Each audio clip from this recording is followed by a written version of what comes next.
Grupo GS apresenta Programa Mercado e Consumo. Oferecimento Átimo. Olá, este é o programa Mercado e Consumo que traz toda semana as principais notícias e análises sobre varejo, e-commerce, franchising, shopping centers e food service, além de um bate-papo com líderes que inspiram líderes.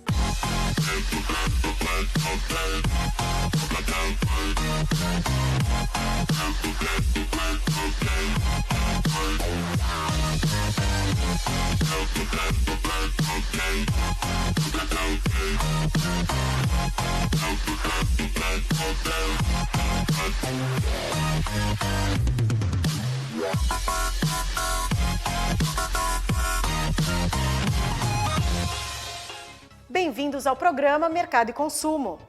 Hoje vamos falar sobre o mercado de food service. Em 2017, o brasileiro gastou 200 bilhões de reais em alimentação fora do lar. Veja como grandes redes como Bob's e Girafas estão se preparando para 2018. Fique conosco.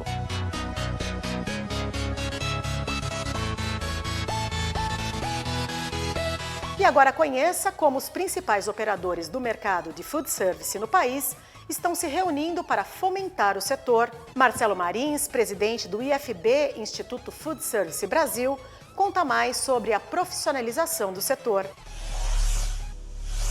Bom, o IFB, o Instituto Food Service do Brasil, é a primeira organização que a gente conhece que agrega toda a cadeia de food service. O que quer dizer isso? Normalmente você tem a associação das empresas de alimento, por exemplo, a BIA, né, que produz para o food service, tem a associação dos restaurantes, você tem alguma associação de transportadores de food service. O que a gente resolveu fazer? A gente resolveu colocar todo mundo que trabalha com food service dentro da mesma cadeia.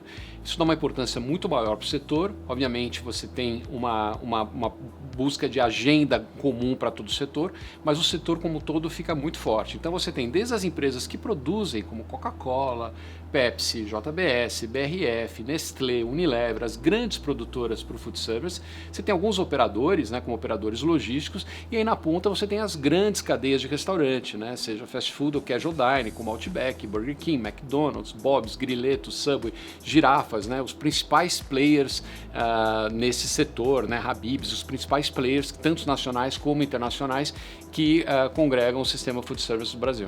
O IFB ele tem 4 anos, né, então eu fui eleito agora presidente para o IFB para os próximos 2 anos, e o IFB ele tem ganho uma importância enorme junto a todos os players do mercado, tanto a imprensa como vocês, como órgãos governamentais que cada vez mais acionam o IFB para perguntas e sugestões sobre regulação do setor, né? Então foi impressionante que a gente conseguiu fazer, dado essa força de estar todo mundo junto, num período de tempo muito pequeno, a importância que a gente conseguiu ter. Então hoje nós somos questionados em relação, por exemplo, à reforma trabalhista, nós somos questionados em relação à reforma fiscal, nós somos questionados em relação à reforma de previdência, nós somos questionados sobre regulação dos setores de consumo de produtos mais ou menos saudáveis, um monte de aspectos da cadeia de food service. Hoje o próprio governo, a própria sociedade, organizações não governamentais vêm até o IFB querendo que nós participemos e saber a nossa opinião sobre os diversos assuntos. O emprego é absolutamente correlato em relação ao consumo fora do lar. A gente vê isso em todos os países do mundo onde nós realizamos uma pesquisa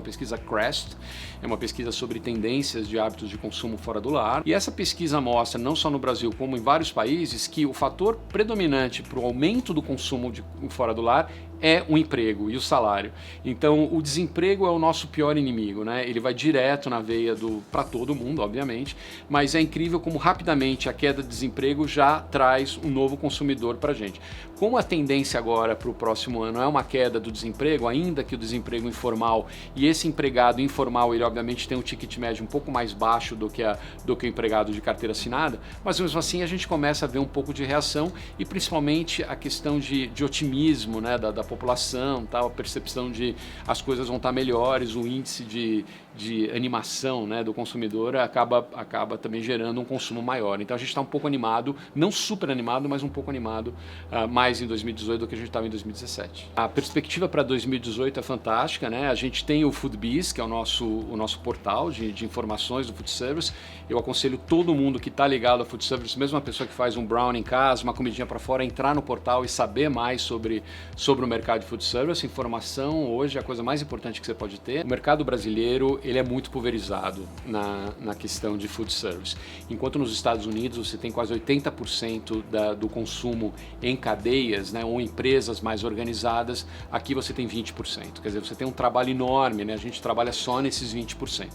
O que acontece? Por que é importante você regulamentar um pouco mais, né, esse setor e trazer mais qualidade para o setor? Não só através de cadeias, você não precisa ser uma grande cadeia, né? Porque normalmente as pessoas associam, cadeia perdeu a individualidade de um restaurante, de uma opção de alimentação. Não é isso. A cadeia, obviamente, no Brasil não está jogando com as mesmas regras do que o informal. Isso é ruim para a população. Tem a questão fiscal, que todo mundo sabe, mas tem a questão de higiene, de qualidade, de próprio registro em carteira, de mão de obra, como que o trabalhador é tratado, as condições de segurança para o trabalhador, né, nesse setor. Então, poucos setores são tão dispersos, assim, tão pulverizados como é o setor de food service. A gente não vê muito isso. No Brasil a gente vê muita concentração em grandes grupos, mas no setor de food service você não tem, né? Ele realmente é muito abrangente. Nós acreditamos que isso vai crescer, as cadeias vão crescer, cada vez vão se tornar empresas maiores. Eu não estou só falando de uma grande rede de hambúrguer, de uma grande rede de sanduíche. Eu estou falando mesmo de um cara ali juntar 5 ou 6 restaurantes, já tem uma coisinha um pouquinho mais organizada, uma empresa, né? Como você tem muitas empresas nos Estados Unidos, tem 10 restaurantes e tal, mas já é uma coisinha um pouco mais organizada. Então, para a gente é muito importante esse movimento de profissionalização do setor. Todo mundo joga pelas mesmas regras e o consumidor ganha qualidade, né? Então, segurança e qualidade.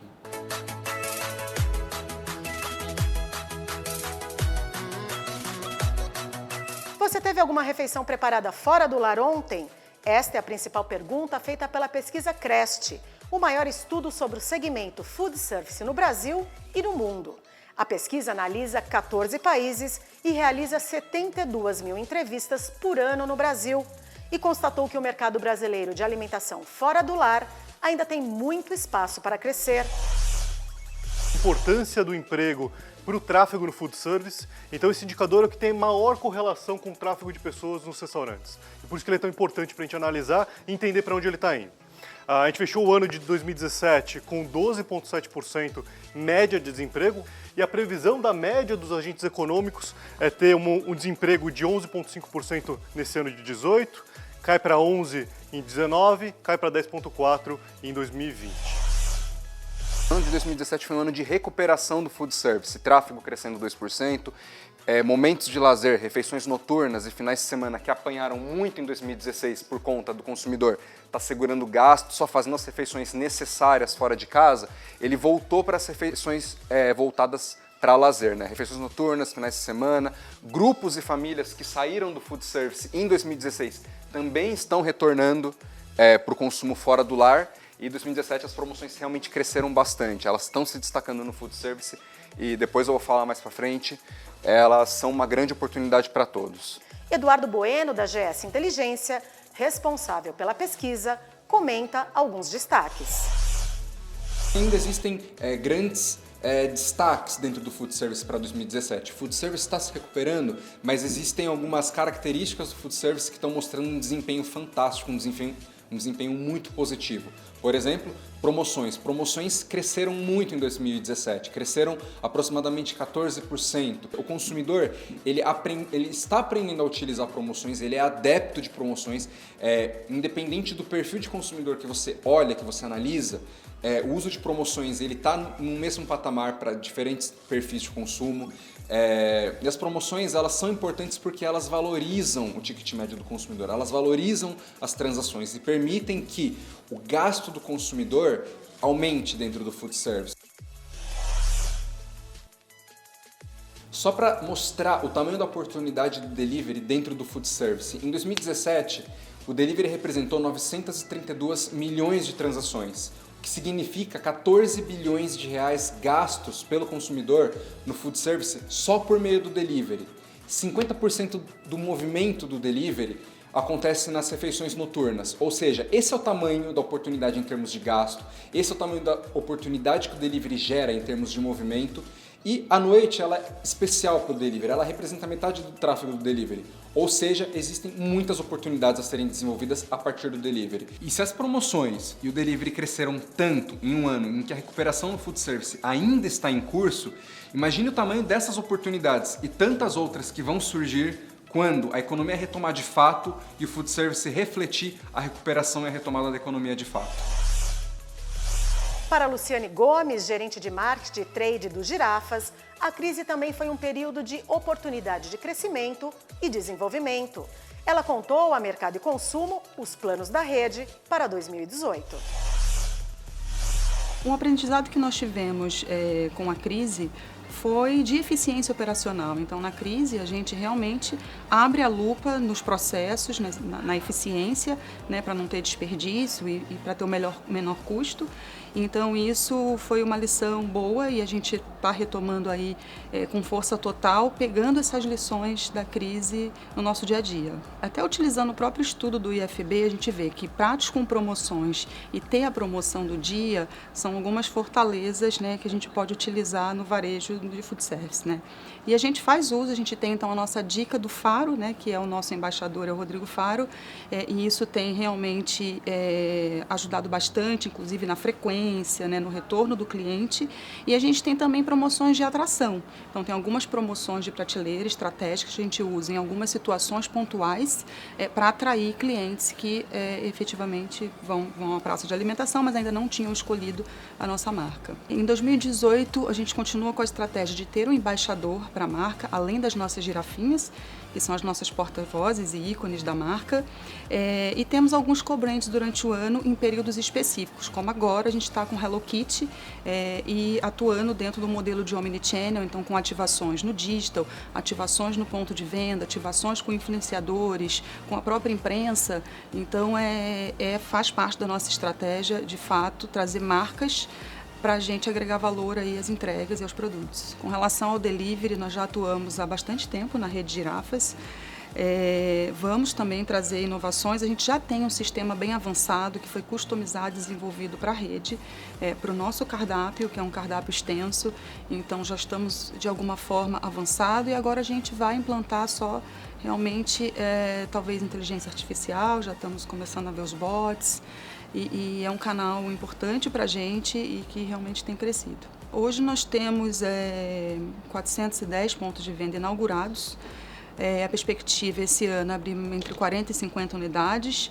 E a gente está reformulando também outros formatos de negócio que viabilizem entrar em cidades menores e que estejam mais em consonância aí com esse momento, né? Enfim, muitos empreendedores também sentiram na crise e a gente teve que se adequar um pouco para a gente promover uma expansão nesse sentido e realmente estamos bem animados. Um dos aprendizados da crise foi trazer muita qualidade, né? Investir muito em qualidade. A Girafas sempre teve essa preocupação, mas essa preocupação, ela, na verdade, na crise, a gente conseguiu explorar um pouco mais, que é trazer muita qualidade para o atendimento, então treinamento para as equipes, trazer tecnologia para treinamento e a própria qualidade mesmo dos produtos, né? E no próximo bloco, veja como o Bob's está antecipando a sua loja do futuro e pretende, até o final de 2018, ter mais de 70% de sua rede com o novo formato de loja digital. Fique conosco. Assista ao programa Mercado e Consumo e fique por dentro das notícias mais impactantes para o mercado de varejo, consumo, franquias, shopping center e food service, no Brasil e no mundo. Com análise dos maiores especialistas do setor, além de tendências e insights das lojas mais inovadoras e entrevistas exclusivas com grandes empresários brasileiros. Assista e anuncie no Mercado e Consumo, na Record News, quarta-feira à 00:15 e reprise sábado às 8:30. Programa Mercado e Consumo.